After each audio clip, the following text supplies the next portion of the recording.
Célestine Moreau se faufilait à pas de loup dans les couloirs animés du lycée Saint-Germain, ses ballerines usées frottant doucement le carrelage vieillot. À 15 ans, elle mesurait à peine 1,50 m et était fragile comme du verre filé, son uniforme de seconde main l'engloutissant.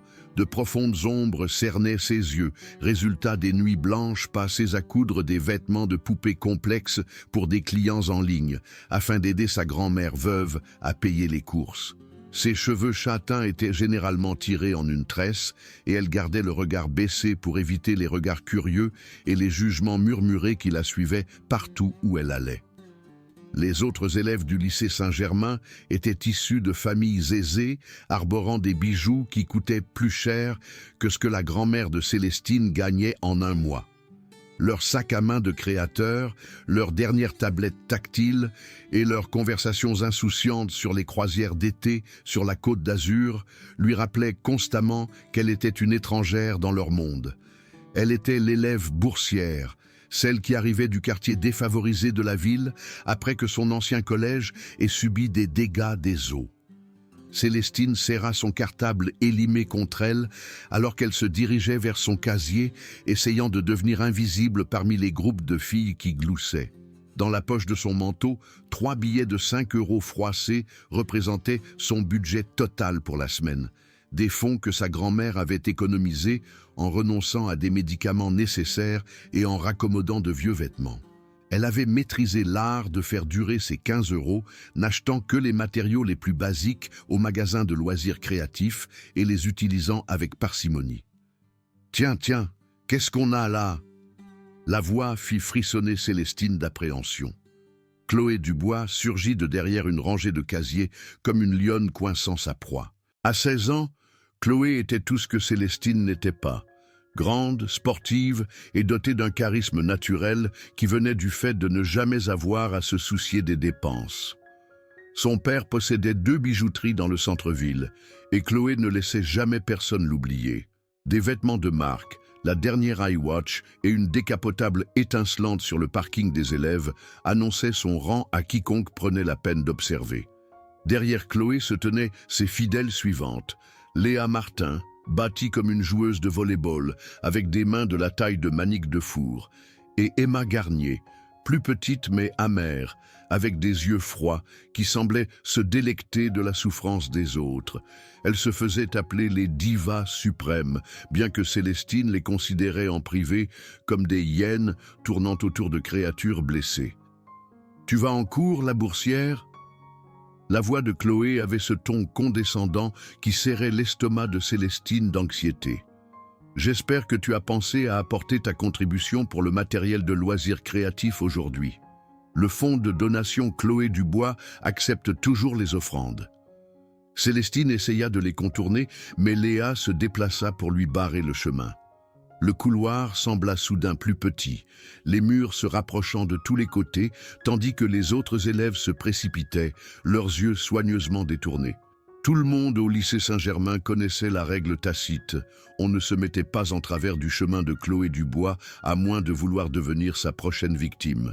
« Je n'ai pas beaucoup d'argent, » dit Célestine doucement, ce qui était essentiellement vrai. Les 15 € dans sa poche étaient déjà réservés aux fournitures, et les abandonner signifierait se passer d'outils essentiels jusqu'au mois prochain. Le rire de Chloé était aigu et sans joie.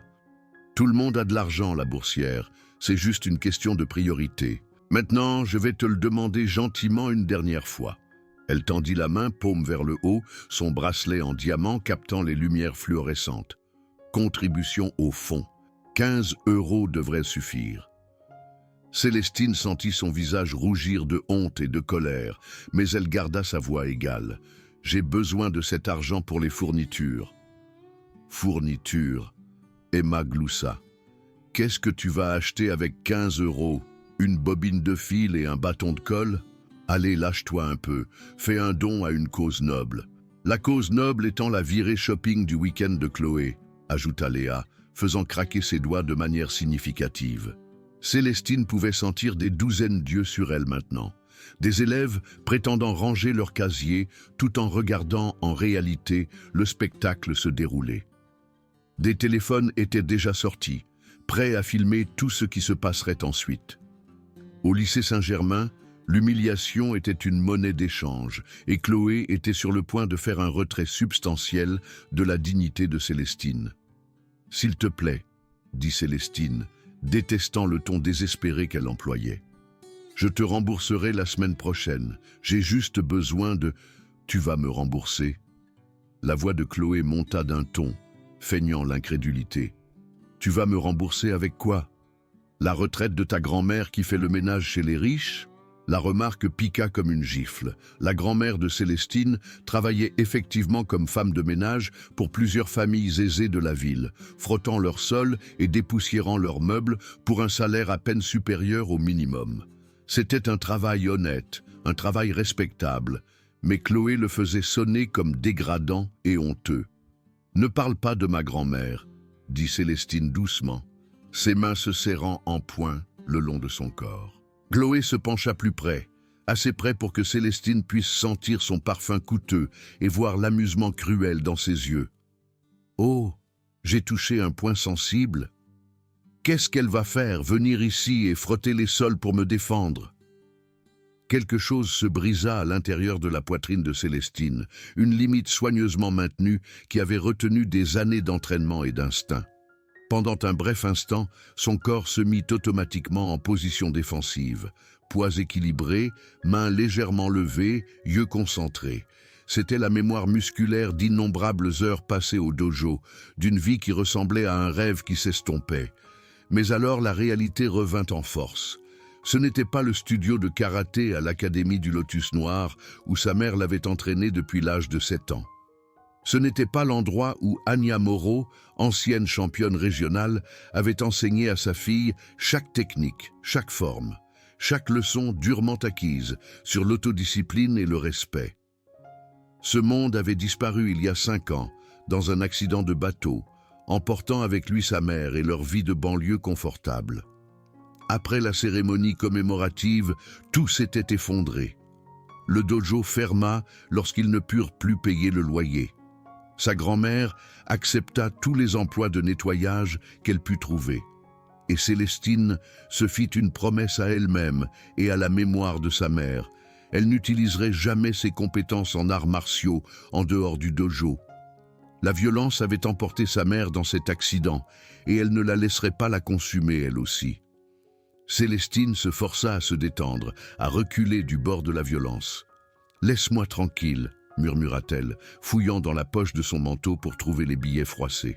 « C'est mieux comme ça », dit Chloé avec satisfaction, regardant les doigts de Célestine se refermer sur l'argent. « Tu vois comme c'était simple? Pourquoi faut-il qu'on passe par ce cirque à chaque fois? À chaque fois. C'était le nœud du problème.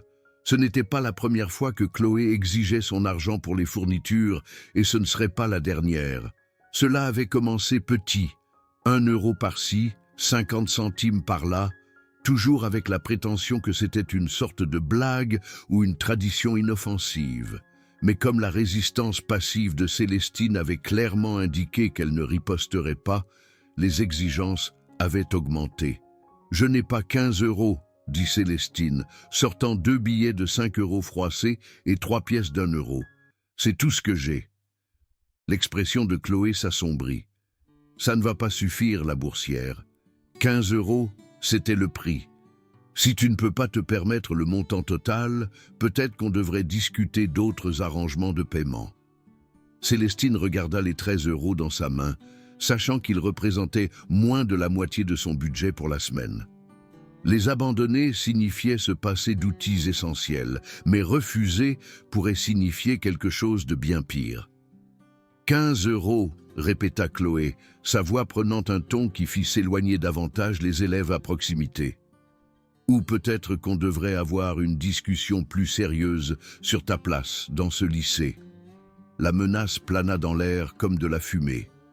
Célestine pouvait sentir le poids de chaque regard, de chaque caméra de téléphone pointée dans sa direction, de chaque commentaire murmuré qui la suivrait dans les couloirs pendant des semaines. La voix de sa mère résonna dans sa mémoire. « Au dojo, tu te bats avec honneur. En dehors du dojo, tu t'en vas avec dignité. » Mais où était la dignité dans tout cela? Où était l'honneur à être systématiquement humilié pendant que tout le monde regardait et ne faisait rien? Célestine tendit les 13 €, le visage brûlant de honte. « C'est tout ce que j'ai », répéta-t-elle. Chloé empocha l'argent avec une satisfaction théâtrale. « Eh bien, je suppose qu'on devra considérer ça comme un paiement partiel. Tu pourras m'apporter les 2 € restants demain, plus les intérêts, disons 4 € au total, pour le dérangement. »« Ce n'est pas juste, » dit Célestine doucement. « Juste ?» Le rire de Chloé était aigu et cruel. « Tu veux parler de justice ? Est-ce juste que tu puisses fréquenter ce lycée grâce à une bourse alors que des élèves qui ont réellement leur place ici doivent se battre pour y entrer ? Est-ce juste que tu prennes une place qui pourrait revenir à quelqu'un dont la famille contribue réellement à cette communauté ?» Léa et Emma hochèrent la tête comme des disciples fidèles, bien que Célestine soupçonna qu'elles étaient tout aussi mal à l'aise que les autres face à la cruauté de Chloé. Elles avaient appris, comme la plupart des gens, qu'il était plus facile de suivre Chloé Dubois que de lui tenir tête. « J'ai mérité ma place ici, » dit Célestine, sa voix à peine audible. « Mérité ?» La voix de Chloé dégoulinait d'une fausse surprise. « Avec quoi ? Ton histoire larmoyante sur ta mère décédée et ta grand-mère femme de ménage ? S'il te plaît. Tu es ici parce qu'un proviseur au cœur tendre a décidé que ce lycée avait besoin de plus de diversité et tu étais le meilleur cas de charité qu'ils aient pu trouver. » Les mots frappèrent comme des coups physiques, chacun soigneusement choisi pour infliger un maximum de dégâts.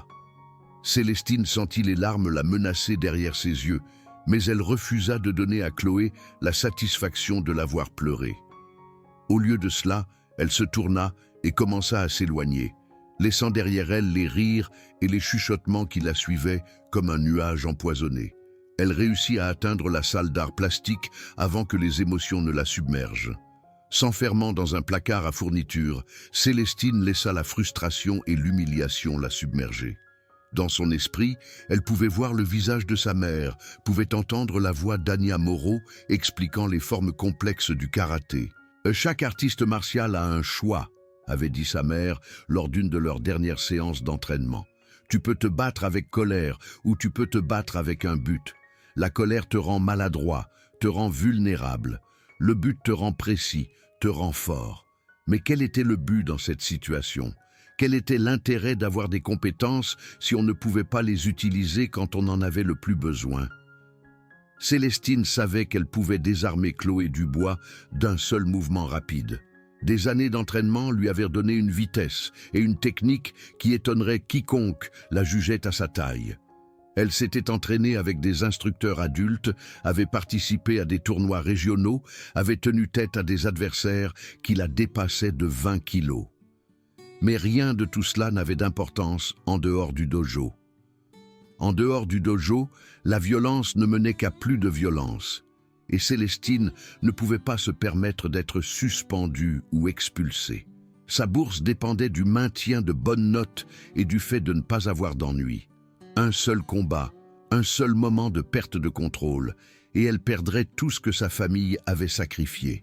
Le harcèlement continua de s'intensifier au cours des semaines suivantes.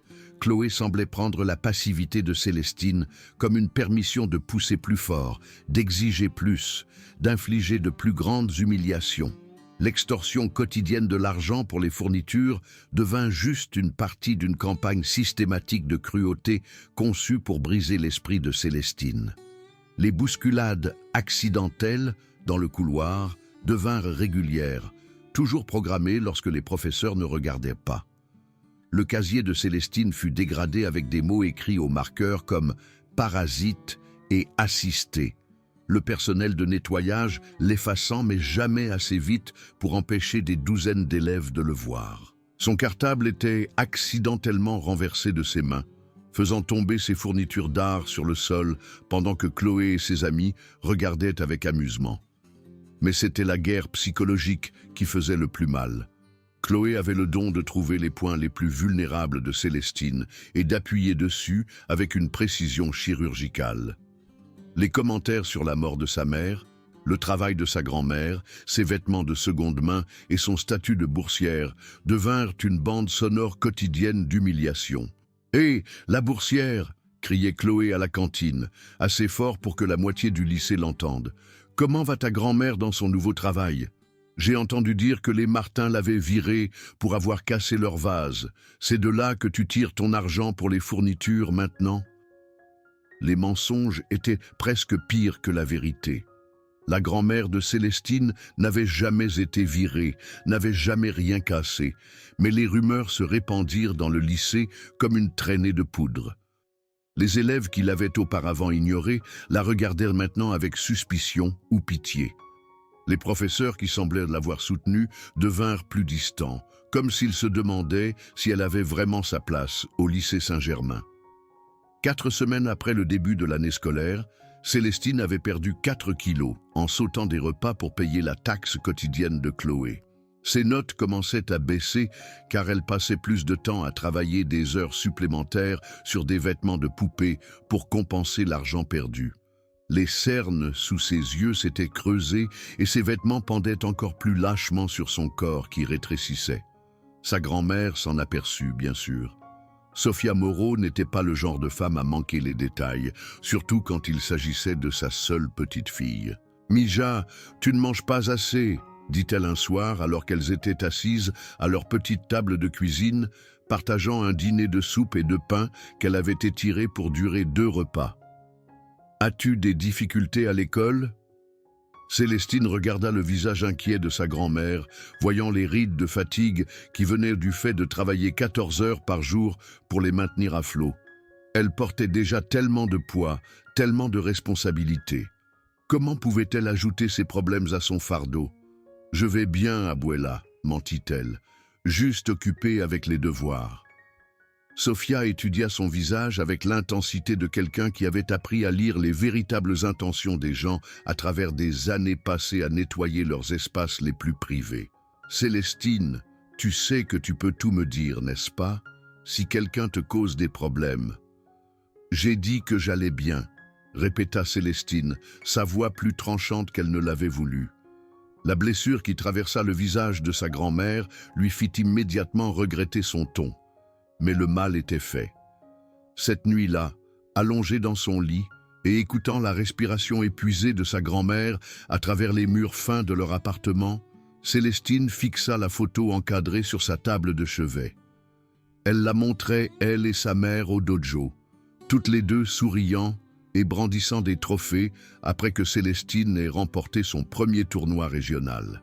Elle avait 12 ans à l'époque, montrant déjà un réel potentiel dans les arts martiaux. « Tu as un talent naturel, Mija », avait dit sa mère ce jour-là. Mais le talent sans discipline n'est que du potentiel gaspillé. Le dojo t'apprendra à te connaître, à savoir de quoi tu es fait quand tout le reste est dépouillé. Célestine savait de quoi elle était faite. Elle l'avait prouvé des douzaines de fois lors de matchs sanctionnés contre des adversaires qui s'étaient acharnés sur elle avec tout ce qu'ils avaient. Mais ces combats avaient des règles, des arbitres, du matériel de sécurité. Ils avaient de l'honneur et du respect, même dans la défaite. Ce que Chloé faisait n'était pas se battre. C'était une cruauté systématique, conçue pour la briser morceau par morceau jusqu'à ce qu'il ne reste plus que la conformité et la peur. Et le pire, c'était que le refus de Célestine de se défendre ne faisait qu'empirer les choses. Le point de rupture survint un mercredi matin de novembre. Célestine arriva à l'école et trouva son casier dégradé à nouveau, mais cette fois les dégâts étaient pires. Quelqu'un avait coincé la serrure et déversé le contenu sur tout le sol du couloir. Ses manuels scolaires étaient éparpillés et déchirés, ses carnets de croquis imbibés de ce qui sentait le dissolvant pour vernis à ongles, et sa seule photo de sa mère, celle qu'elle gardait scotchée à l'intérieur de la porte de son casier, était froissée et déchirée.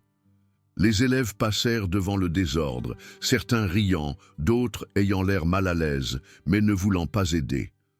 Célestine s'agenouilla dans le couloir, essayant de sauver ce qu'elle pouvait, ses mains tremblant alors qu'elle lissait soigneusement la photographie endommagée. « Oups !» vint la voix de Chloé derrière elle. « On dirait que quelqu'un a eu un accident avec son casier. C'est dommage. » Célestine ne se retourna pas. Elle ne pouvait pas se faire confiance pour regarder le visage narquois de Chloé sans faire quelque chose qu'elle regretterait. Au lieu de cela, elle continua à rassembler ses effets personnels ruinés, sa mâchoire serrée si fort qu'elle lui faisait mal. « Tu sais, » continua Chloé, sa voix prenant ce ton condescendant familier, « peut-être que ça n'arriverait pas si tu payais tes cotisations à temps. Le fonds de donation existe pour une raison. Laisse-la tranquille. » La voix vint de quelque part derrière Chloé, douce mais claire. Célestine leva les yeux et vit Samuel Olivier debout, près de son casier, avec une pile de livres dans les bras. Il était aussi l'un des garçons discrets, mais contrairement à Célestine, il semblait se fondre dans le décor par choix, plutôt que par circonstance. Il était gentil d'une manière discrète, avec des cheveux bruns et des yeux pensifs qui restaient généralement concentrés sur ses études. L'attention de Chloé se porta sur lui comme une vipère sentant une nouvelle proie.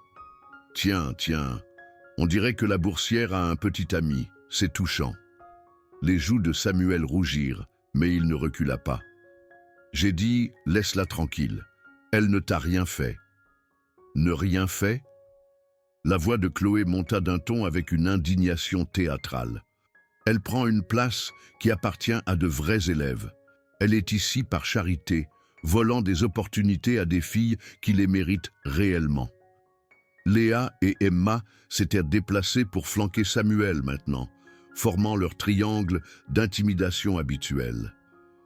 Célestine sentit sa poitrine se serrer d'une rage familière, la même sensation qu'elle avait ressentie au dojo lorsqu'un adversaire avait porté un coup bas ou s'était battu salement. « Ignore-les, » murmura Samuel à Célestine. « Ils n'en valent pas la peine. » Mais ils en valaient la peine, pas à cause de ce qu'ils lui faisaient. Célestine avait appris à supporter ce genre de traitement. Ils en valèrent la peine parce que maintenant, ils menaçaient Samuel, quelqu'un dont le seul crime était de lui montrer un moment de simple décence humaine. « Tu sais ce que je pense ?» dit Chloé, sa voix portant ce ton qui signifiait que de vrais ennuis arrivaient. « Je pense que notre petite protégée ici nous a caché des choses. Je pense qu'elle a plus d'argent qu'elle ne le dit. » Elle fit un geste vers Léa, qui attrapa le cartable de Célestine et en vida le contenu sur le sol. Les fournitures d'art de Célestine tombèrent, ainsi que ses manuels scolaires usés, une barre énergétique à moitié mangée qu'elle avait gardée pour le déjeuner et son portefeuille. Chloé attrapa le portefeuille et l'ouvrit, trouvant le billet de 15 € que Célestine avait économisé pour les médicaments de sa grand-mère le mois prochain. « Tiens, dit Chloé avec une fausse surprise. « Qu'est-ce qu'on a là? On dirait que la boursière nous a menti. »« Ce n'est pas à moi de le donner, » dit Célestine doucement, sa voix ferme, malgré la rage qui montait dans sa poitrine. « C'est pour les médicaments de ma grand-mère. » Chloé tint les 15 € à la lumière, comme pour vérifier qu'ils n'étaient pas contrefaits. « Les médicaments de ta grand-mère, c'est mignon. Mais tu vois, tu me dois pas mal d'arriérés, plus les intérêts. Je pense que ça couvre à peu près tout. »« Rends-le, » dit Célestine, se levant lentement. Quelque chose dans sa voix fit hésiter Chloé. Pendant un bref instant, l'incertitude traversa le visage de la brute. Célestine se tenait différemment maintenant, son poids équilibré, ses mains légèrement levées. Tout dans sa posture signalait un danger à quiconque savait lire les signes. Mais Chloé Dubois n'était pas l'une de ces personnes. « Ou quoi ?» dit-elle, empochant les 15 €. « Tu vas faire quelque chose, la boursière? Tu vas enfin te faire pousser des couilles ?» Célestine la regarda pendant un long moment, voyant non seulement Chloé, mais toutes les brutes qui avaient utilisé leur taille ou leur statut pour blesser quelqu'un de plus faible. Elle pensa à sa mère, à la promesse qu'elle avait faite, à la violence qui avait déchiré sa famille dans cet accident de bateau il y a 5 ans. Puis, elle pensa à Samuel, à son courage d'avoir pris la parole quand personne d'autre ne le ferait.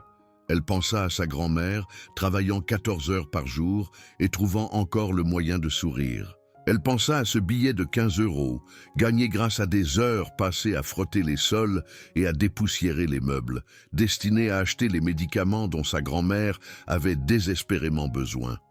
Parfois, réalisa Célestine, Tenir une promesse signifiait en briser une autre. « Ouais », dit-elle doucement, sa voix portant un nouveau ton tranchant qui fit s'arrêter et regarder plusieurs élèves à proximité.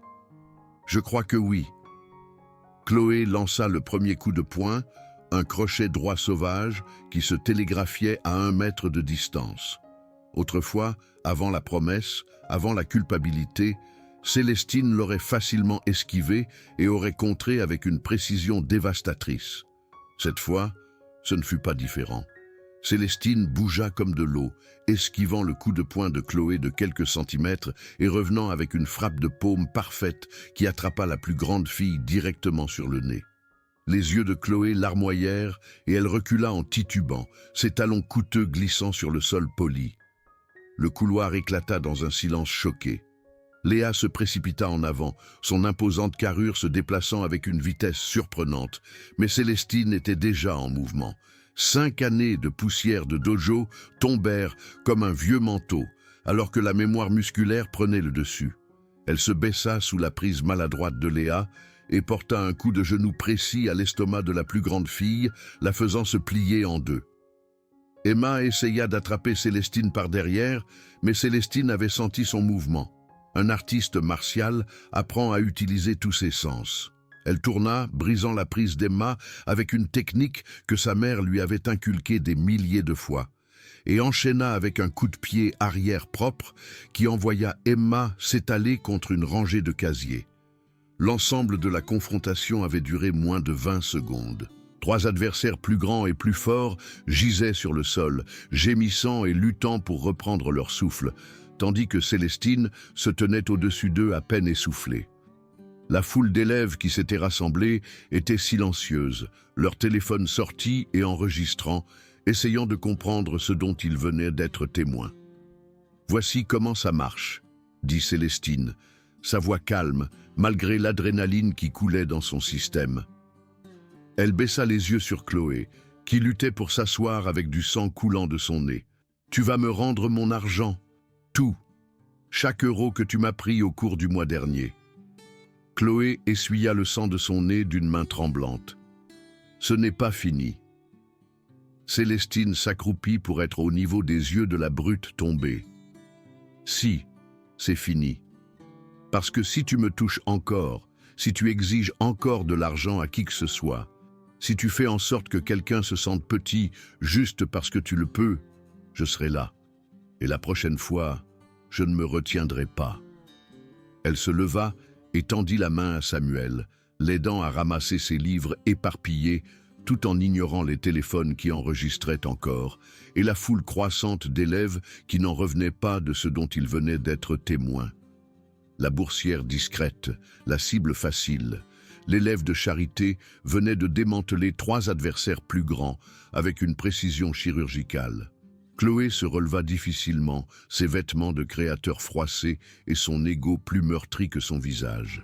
« Tu crois que ça te rend forte ? Tu crois que ça change quelque chose ?» Célestine se retourna pour lui faire face, et pour la première fois depuis des mois, sa voix portait une véritable autorité. « Je pense que ça change tout.